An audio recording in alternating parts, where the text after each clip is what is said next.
Olá, viu galera, nota 10, tudo bem com vocês? Nessa nossa videoaula a gente vai finalizar as características gerais dos 4 grupos de plantas. Já vimos briófitas, pteridófitas e hoje vamos ver então os aspectos mais importantes de gimnospermas e angiospermas. Vamos lá? Começando com as gimnospermas, bom, primeiramente esse nome, né, gimnosperma, não é por acaso, vem do latim gimnos, que quer dizer desprotegida, e esperma, que quer dizer semente. Então, são plantas que apresentam as suas sementes não protegidas no interior de um fruto. Por isso, nós chamamos as gimnospermas de primeiras plantas espermatófitas, as primeiras plantas com semente. Mas essas sementes estão desprotegidas, não ficam dentro de um fruto, tá? Então, por isso, a gente chama de plantas de sementes nuas, tá? Mas então apresentaram essa aquisição evolutiva muito importante, que foi então o aparecimento da semente pela primeira vez num grupo de plantas. As coníferas então representam o grupo mais importante de gimnospermas, que tem muitas espécies, né? São representadas principalmente os exemplares mais conhecidos de gimnospermas são os pinheiros, as araucárias, ciprestes, sequoias. Sequoia, por exemplo, é considerada, né, uma espécie de sequoia encontrada lá na Califórnia como a maior árvore do mundo, tá? E aí, quais são então esses aspectos além da presença dessas sementes? Elas são plantas que apresentam estróbilos. A princípio se acreditava que esses estróbilos seriam as flores das gimnospermas, mas hoje a gente não usa mais esse termo flor, tá? Para essa estrutura. Mas estróbilo é estrutura reprodutiva, isso sim, tá? Tanto que as gimnospermas são então conhecidas como plantas fanerógamas também. Apesar de não terem flores definidas, os estróbilos então têm essa função de abrigar as estruturas reprodutivas dessas plantas. Então, a estrutura reprodutiva das gimnospermas ficam abrigadas então nos estróbilos. Também foram plantas que apresentam uma estrutura que foi muito importante, que é o aparecimento do grão de pólen. Esse grão de pólen, né, que é o gametófito dessas plantas, é masculino, ele é transportado através do vento. Pela primeira vez, então, a gente tem um processo chamado de polinização, que vai ser o transporte do grão de pólen do estróbilo masculino até o estróbilo feminino, que aqui nas angiospermas esse transporte é feito pelo vento. A gente chama então essa polinização de polinização anemófila. E também uma outra aquisição muito importante para essas plantas foi o aparecimento do tubo polínico. Essa estrutura, o tubo polínico, possibilitou a independência da água para se reproduzir.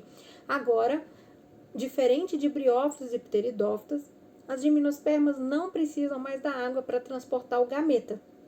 O transporte do gameta masculino até o gameta feminino é feito, então, por essa estrutura chamada de tubo polínico, certo? E aí, como eu comentei, mas a característica mais marcante desse grupo de plantas realmente são as sementes nuas, sem frutos. Peguei aqui algumas imagens para vocês começarem a se familiarizar com esse grupo de plantas. Aqui o estróbilo masculino, que é sempre menor que o estróbilo feminino. Tá? O estróbilo feminino, ele é conhecido popularmente como pinha, tá? No caso do pinheiro, a gente chama o estróbilo feminino, ele é maior, ele é chamado de pinha, e a semente a gente chama de pinhão, que é muito apreciado, principalmente na região sul do Brasil, onde a gente tem um bioma característico da região sul, que é a mata de araucária, onde as gimnospermas são as plantas predominantes, e esse pinhão é muito apreciado na culinária dessa região, tá? Agora vamos falar um pouquinho sobre a reprodução. Então, a gente tem algumas novidades, né? Se comparados com o ciclo reprodutivo de briófitas e pteridófitas, mas o ciclo continua sendo haplodiplo-bionte, onde a gente vai alternar uma fase haploide com uma fase diploide, uma fase que a gente chama de esporófito com uma fase que a gente chama de gametófito.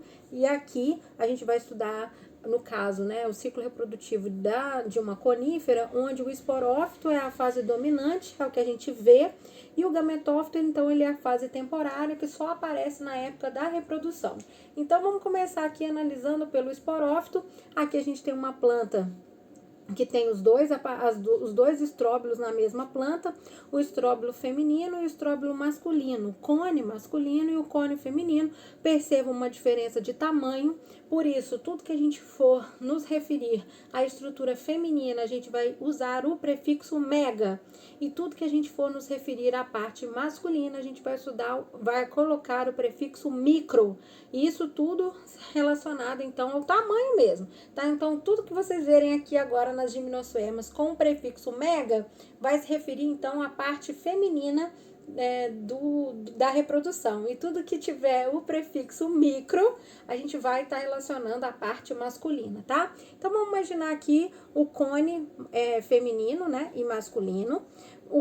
No cone feminino, a gente vai ter dentro dele uma estrutura produtora de esporos, chamada de megasporângios. Nesses megasporângios, dentro dele vai ter o óvulo, tá? Que aqui o óvulo não é igual nos animais, né? Que o óvulo é gameta. Aqui o óvulo não é gameta, a gente já vai ver qual é o nome do gameta das gimnospermas. E também no cone masculino vai ter uma estrutura produtora de esporos, chamada de microsporângios.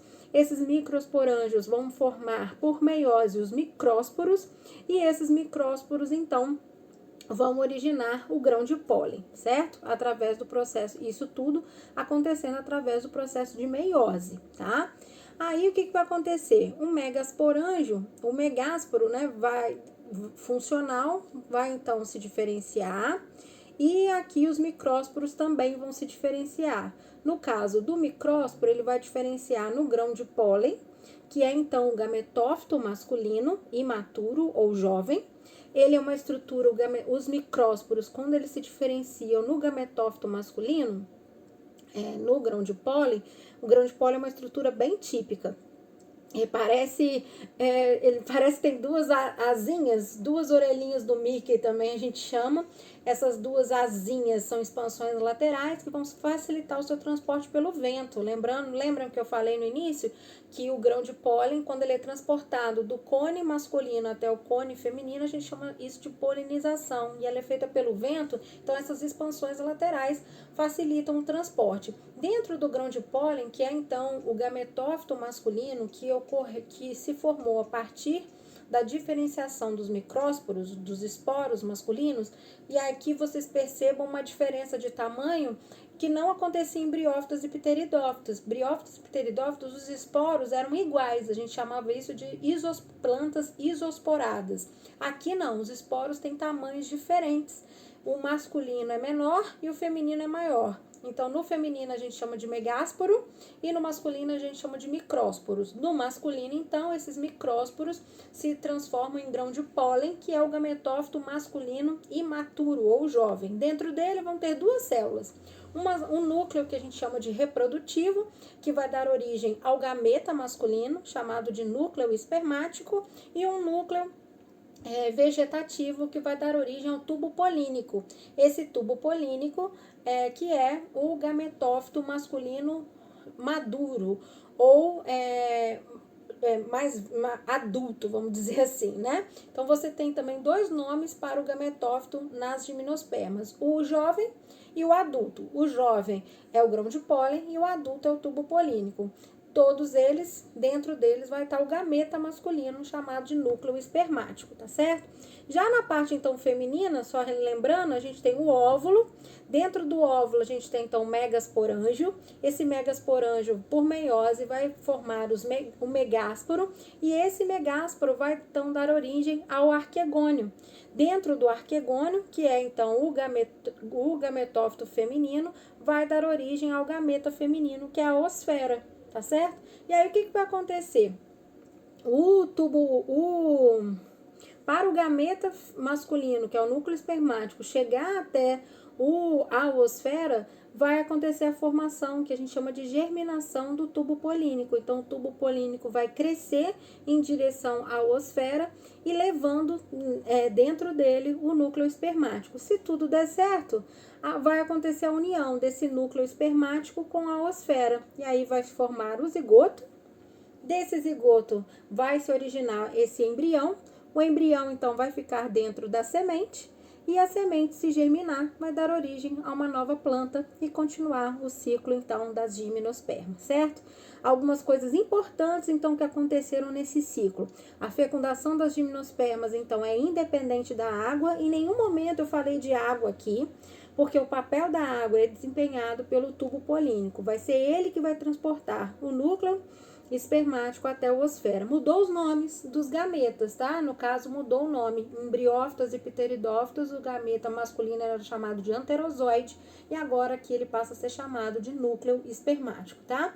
Ocorre o surgimento, então, da semente. Essa semente apresenta uma estrutura que vai nutrir o embrião durante todo o período que o embrião fica dentro da semente. E essa substância que nutre o embrião dentro da semente é chamado de endosperma. E ele tem sempre uma haploidia nas gimnospermas, que ele é haploide, tá? Agora, vamos começar a ver o grupo de plantas mais numeroso, certo? Finalizamos, então, as gimnospermas, as primeiras plantas com semente, as primeiras plantas espermatófitas. Agora, vamos ver que novidades nós temos nas angiospermas que fizeram dessas plantas o grupo de plantas com maior sucesso evolutivo. Atualmente, nós temos mais de 200 mil espécies de angiospermas espalhadas em todos os ambientes do planeta. Anjo também vem do latim, onde quer dizer vaso ou urna, e esperma quer dizer semente. Então, angiospermas são as plantas, então, com flores e com frutos protegendo essa semente. Então, elas foram plantas aqui fanerógamas, com flores, e plantas com frutos protegendo essa semente. Agora, a semente não fica desprotegida, a semente fica protegida com fruto. O fruto, então, é uma exclusividade das angiospermas. É considerada uma das características que fizeram, então, o sucesso desse grupo, porque o fruto, além de proteger essa semente, também ajuda na dispersão, a espalhar essa semente por todos os ambientes, certo? Aí, um outro sucesso também dessas plantas se deve à estrutura da flor. A flor trouxe uma grande vantagem evolutiva. Todos os processos reprodutivos, então, acontecem dentro dessa flor, e uma das funções da flor é atrair os polinizadores para transportar o grão de pólen, né, o pólen, para outras plantas, aumentando assim, então, a variabilidade, aumentando aí também a dispersão dessas plantas para todos os ambientes do nosso planeta. A gente encontra as angiospermas. E a flor das angiospermas, gente, ela tem uma estrutura típica que cai muito em prova. Então, vamos ver aqui essa estrutura típica. Ela é formada por um pedúnculo, que é uma haste de sustentação, é aquele cabinho verde, normalmente de cor verde, né? Que a gente normalmente arranca de uma flor para tirar ela de um ramo. Então, esse cabinho de sustentação a gente chama de pedúnculo. Nós temos o receptáculo, que é uma porção dilatada que tem a função de receber as peças florais. A sépala, que parece uma folha em miniatura, que tem como função proteção da flor. Ela nunca, normalmente, você tem uma sépala só.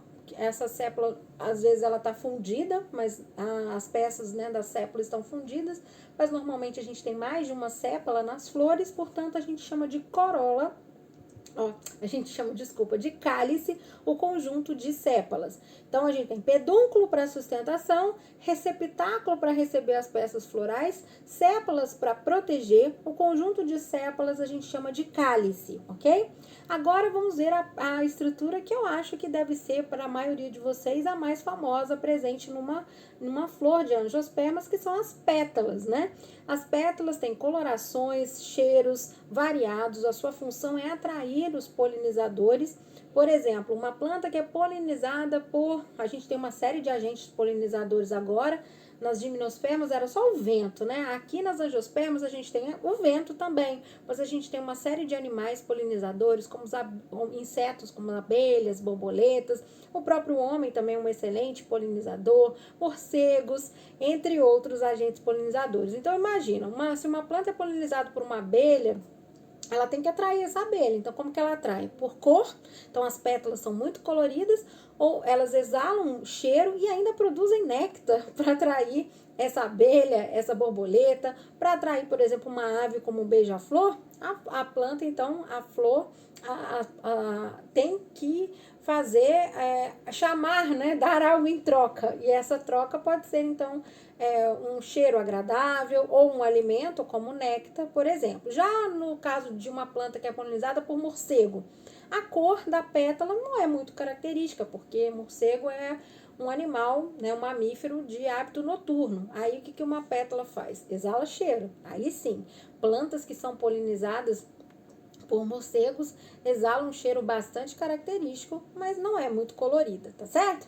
Então as pétalas têm a função importantíssima de atrair os polinizadores, e o conjunto de pétalas de uma flor a gente chama de corola, tá? Então corola na botânica não é carro, né? Não é modelo de carro. Corola em botânica representa o conjunto de pétalas, tá? Agora vamos para as partes reprodutivas. Gineceu é o aparelho reprodutor feminino e androceu é o aparelho reprodutor masculino de uma flor. Sendo que o gineceu ele é formado por um conjunto de carpelos ou pistilos, e cada carpelo ou pistilo é formado por 3 partes: estigma, estilete e ovário. Já a parte masculina, cujo conjunto a gente chama de androceu, ele é formado por um conjunto de estames. Esses estames, por sua vez, são compostos por 2 partes, antera e filete. Tá? Aqui eu só vou mostrar alguns detalhes dessas peças florais um pouco melhor. Então, a gente tem o pedúnculo, as tépalas, que é o conjunto de sépalas e pétalas, o aparelho reprodutor. Aqui a gente não consegue distinguir, né, o que é pétala e o que é sépala, então a gente chama de pétalas, tépalas. Aí aqui o estame, formado por antera e filete, que é o aparelho reprodutor masculino, e estigma, estilete e o ovário, que está aqui, não está aparecendo, que é o gineceu, o aparelho reprodutor feminino. Aqui um detalhe aqui da antera, essa parte importantíssima do aparelho reprodutor masculino, onde vão ser produzidos os esporos, o grão de pólen, é dentro da antera, e o que sustenta a antera a gente chama de filete. Já na parte feminina, que é o gineceu, a gente tem o conjunto de carpelos ou pistilos, e eles são formados, por sua vez, por estigma, estilete e ovário, tá? Aqui a gente vê, por exemplo, um ovário com um carpelo, e ali, nessa outra imagem que eu peguei aqui na internet para vocês verem, um ovário com 3 lojas, né? Com mais de um ovário, tá bom? Mais de uma estrutura. Aí a semente, que vai, então, proteger, né, o embrião. A semente vem do desenvolvimento do óvulo e que vai proteger o embrião. Ela tem na semente, dentro da semente, que é originada a partir do desenvolvimento do óvulo. Então, a semente vem do óvulo. Ela vai dar origem, né? Ela é formada por um envoltório, o endosperma, ao albume, que vai nutrir o embrião, tá bom? E a semente, então, é a futura planta que se desenvolve a partir do óvulo. Já o fruto verdadeiro se desenvolve a partir do ovário, e ele é formado pela parte chamada de pericarpo, que por sua vez tem 3 porções: o pericarpo, o mesocarpo e o endocarpo. O endosperma, que no caso aqui desse coco aqui é a água de coco, que nesse caso especificamente então é líquido, e o endosperma sólido, que é aquela parte mais branquinha, que a gente chama de polpa, né, do coco, é o endosperma, tá bom? E agora, o ovário então é que deu origem ao fruto verdadeiro, tá? Uma curiosidade é que algumas plantas não têm, né, não são originadas, né, do fruto verdadeiro. Por exemplo, a maçã, né? A maçã não tem fruto verdadeiro, certo? Então, gente, por enquanto, esse foi, então, nossa primeira parte da nossa videoaula sobre gímeno e angiospermas, características gerais. E depois eu vou finalizar aqui a nossa videoaula, segunda parte, com a reprodução das angiospermas, tá bom? Um beijo e até daqui a pouquinho.